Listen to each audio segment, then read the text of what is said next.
नमस्कार। चलिए आज एक ऐसे सफर पर निकलते हैं जो हमें पृथ्वी पर जीवन के सबसे बड़े रहस्य तक ले जाएगा। और वो है प्रकाश संश्लेषण यानी फोटोसिंथेसिस। ये वो प्रोसेस है जो हमारे पूरे प्लैनेट को एनर्जी देता है और आज हम इसके सारे राज परत दर परत खोलने वाले हैं।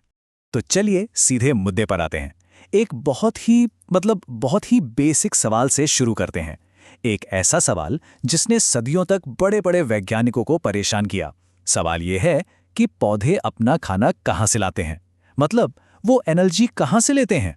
सुनने में तो ये बड़ा सीधा सा सवाल लगता है ना? पर इसका जवाब बिल्कुल कमाल का है। और मैं ये बात कोई बढ़ा चढ़ाकर नहीं कह रहा हूं, सच में। हम जो सांस लेते हैं ना, जो खाना खाते हैं, सब कुछ, लिटरली सब कुछ इसी एक प्रोसेस पर टिका हुआ है।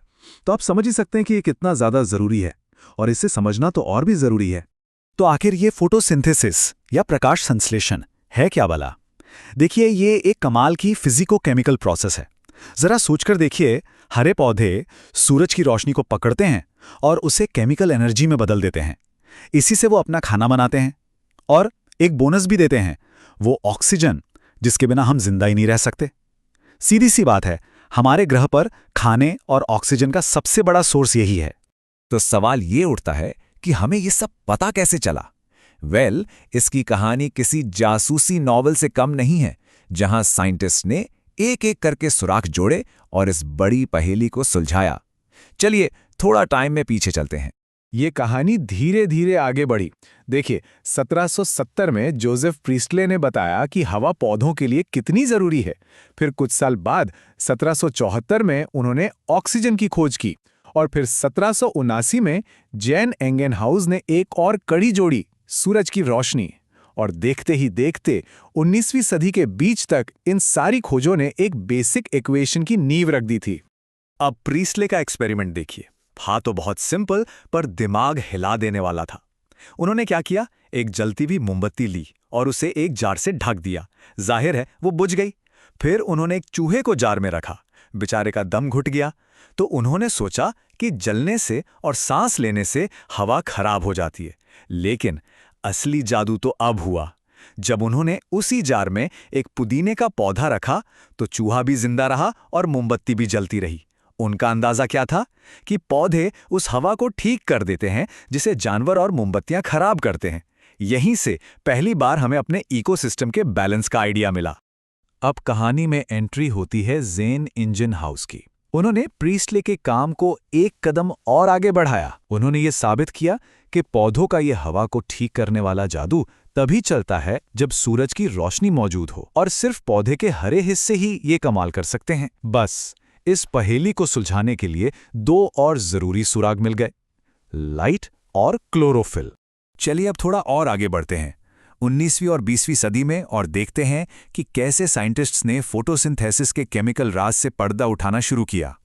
तो उस समय तक वैज्ञानिकों के पास एक बेसिक सा इक्वेशन था। उन्हें यह पता था कि कार्बन डाइऑक्साइड और पानी जब लाइट होती है तो कार्बोहाइड्रेट यानी कि शुगर, जिसे यहां CH2O लिखा गया है, और ऑक्सीजन में बदल जाते हैं। यह सही डायरेक्शन में एक बहुत बड़ा कदम था, लेकिन कहानी में अभी भी एक बड़ा ट्विस्ट आना बाकी था। और ये ट्विस्ट आया कॉर्नेलियस वैन नील के काम से। उन्होंने पौधों के बजाय कुछ अजीबोगरीब बैक्टीरिया पर स्टडी की। ये बैंगनी और हरे सल्फर बैक्टीरिया फोटोसिंथेसिस तो करते थे, लेकिन पानी का इस्तेमाल नहीं करते थे। वो यूज करते थे हाइड्रोजन सल्फाइड यानी H2S, और यही एक बहुत बहुत बड़ा सुराग था। वैन नील ने नोटिस किया कि उनके बैक्टीरिया ऑक्सीजन नहीं बना रहे बल्कि सल्फर बना रहे थे। बस यहीं पर उन्हें वो यूरेका वाला मोमेंट मिला। उन्होंने अंदाजा लगाया कि फोटोसिंथेसिस में जो ऑक्सीजन निकलती है वो असल में पानी से आती है, कार्बन डाइऑक्साइड से नहीं। और दोस्तों, ये एक ऐसा रेवोल्यूशनरी आइडिया था जिसने पूरी कहानी ही बदल कर रख दी। तो वैन नील के इसी खोज के बाद, जिसे बाद में नई टेक्निकों से कंफर्म भी किया गया, हमें मिला आज का ये पूरा और बैलेंस्ड इक्वेशन। देखिए, ये कोई एक स्टेप की रिएक्शन नहीं है, ये तो एक बहुत ही कॉम्प्लेक्स प्रोसेस का निचोड़ है। पर ये हमें साफ साफ दिखाता है कि कैसे 6 कार्बन डाइऑक्साइड और 12 पानी के मॉलिक्यूल्स मिलकर पौधे के लिए एक ग्लूकोज का मॉलिक्यूल यानी उसका खाना बनाते हैं, और साथ में 6 पानी के मॉलिक्यूल्स और हमारे लिए सबसे जरूरी 6 ऑक्सीजन के मॉलिक्यूल्स भी बनाते हैं। तो अब जब हम ये जान गए हैं कि इसमें क्या क्या लगता है, मतलब केमिकल इक्वेशन पता चल गया है। तो चलिए पौधे के सेल के अंदर जूम करके उस असली किचन को देखते हैं जहां ये सारा खाना पकता है। तो इस क्लोरोप्लास्ट के अंदर ये पूरा प्रोसेस 2 मेन स्टेज में होता है। पहला है लाइट रिएक्शंस। जैसा कि नाम से पता चल रहा है, ये सीधे लाइट पर डिपेंड करते हैं। ये थाइलाकॉइड मेम्ब्रेन में होते हैं और एनर्जी बनाने वाले मॉलिक्यूल्स तैयार करते हैं। इनको आप सेल की रिचार्जेबल बैटरी, ATP और NADPH समझ सकते हैं। और दूसरा स्टेज है बायोसिंथेटिक फेज या डार्क रिएक्शंस। अब इन्हें डार्क रिएक्शंस इसलिए नहीं कहते कि ये अंधेरे में होते हैं, बल्कि इसलिए क्योंकि ये सीधे लाइट पर डिपेंड नहीं करते।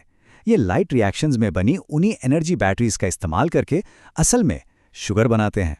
तो ये एनर्जी आखिर पकड़ी कैसे जाती है? ये होता है एक कमाल के प्रोसेस से, जिसे जी स्कीम कहते हैं। आप इसे एक तरह की एनर्जी पिनबॉल मशीन की तरह इमेजिन कीजिए। जैसे ही लाइट फोटो सिस्टम 2 से टकराती है, वो इलेक्ट्रॉन्स को जोर से उछालकर एक हाई एनर्जी लेवल पर भेज देती है। अब जैसे जैसे ये इलेक्ट्रॉन्स एक चेन से नीचे आते हैं, उनकी एनर्जी से पहली बैटरी यानी ATP चार्ज होती है। फिर लाइट फोटो सिस्टम 1 से टकराती है और उन इलेक्ट्रॉन्स को फिर से एनर्जी का बूस्ट मिलता है, और इस बार इस एनर्जी से दूसरी बैटरी NADPH चार्ज हो जाती है। ठीक है, तो अब हमारे पास ये एनर्जी से फुल चार्ज बैटरियां हैं, ATP और NADPH। पर पौधे इनका करते क्या हैं? बस यहीं पर इस प्रोसेस का फाइनल स्टेज आता है, असली शुगर बनाने का काम। इस राज से पर्दा उठाया मेल्विन केल्विन ने, जिन्होंने वर्ल्ड वॉर 2 के बाद एक कमाल की टेक्निक इस्तेमाल की। उन्होंने रेडियो एक्टिव कार्बन 14 का इस्तेमाल करके कार्बन डाइऑक्साइड को एक तरह से लेबल कर दिया। इससे उन्हें ये ट्रैक करने में मदद मिली कि पौधा उसे शुगर में कैसे बदलता है, और इस शानदार काम के लिए उन्हें नोबेल प्राइज भी मिला। केल्विन ने जो खोजा वो एक साइकिल थी, जिसे अब हम केल्विन साइकिल के नाम से जानते हैं। यही है असली शुगर बनाने वाली फैक्ट्री।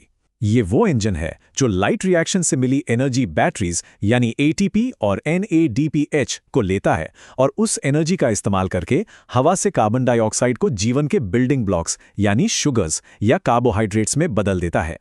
तो मोटा मोटा ये साइकिल 3 मेन स्टेप्स में काम करती है। पहला है कार्बोक्सिलेशन, जहां कार्बन डाइऑक्साइड को पहले से मौजूद एक 5 कार्बन वाले मॉलिक्यूल से जोड़ा जाता है। दूसरा है रिडक्शन, जहां लाइट रिएक्शन से मिली एनर्जी का इस्तेमाल करके उस मॉलिक्यूल को शुगर में बदला जाता है। और तीसरा और बहुत ज़रूरी स्टेप है पुनर्जनन, जहां साइकिल का शुरुआती मॉलिक्यूल फिर से बना लिया जाता है ताकि प्रोसेस लगातार चलता रहे। तो हमने एक लंबा सफ़र तय कर लिया, शुरुआती एक्सपेरिमेंट से लेकर सेल के अंदर मौजूद कॉम्प्लेक्स मॉलिक्यूलर इंजनों तक। लेकिन इन सब का मतलब क्या है? आखिर ये सब इतना मायने क्यों रखता है? सबसे पहली बात, इसमें एनर्जी बहुत ज़्यादा लगती है। मतलब सोचिए, सिर्फ एक ग्लूकोज मॉलिक्यूल बनाने के लिए पौधे को केल्विन साइकिल में 18 ATP और 12 NADPH मॉलिक्यूल्स खर्च करने पड़ते हैं। ये नेचर का एक बहुत बड़ा लेकिन बहुत ज़रूरी इन्वेस्टमेंट है। और यहीं पर इस पूरी कहानी का निचोड़ है। फोटोसिंथेसिस ही पृथ्वी पर लगभग हर फूड चेन की बुनियाद है। यही वो प्रोसेस है जो हमारे वायुमंडल को ऑक्सीजन से भरता है। अल्टीमेटली हम सब, पृथ्वी पर मौजूद हर जीव, अपनी एनर्जी के लिए सूरज पर ही निर्भर हैं, और ये कनेक्शन पौधे ही हमारे लिए बनाते हैं। तो मैं आपको इसी एक सवाल के साथ छोड़कर जा रहा हूं। जरा सोचिए, इसका हमारे ग्रह के लिए क्या मतलब है कि ये एक अकेला प्रोसेस जो हर हरे पत्ते में चुपचाप होता रहता है, वही हमारे सारे खाने और हमारी हर सांस का सोर्स है। ये हमें याद दिलाता है कि हमारा प्लैनेट कितने नाजुक बैलेंस पर टिका है और कैसे हर चीज एक दूसरे से जुड़ी हुई है।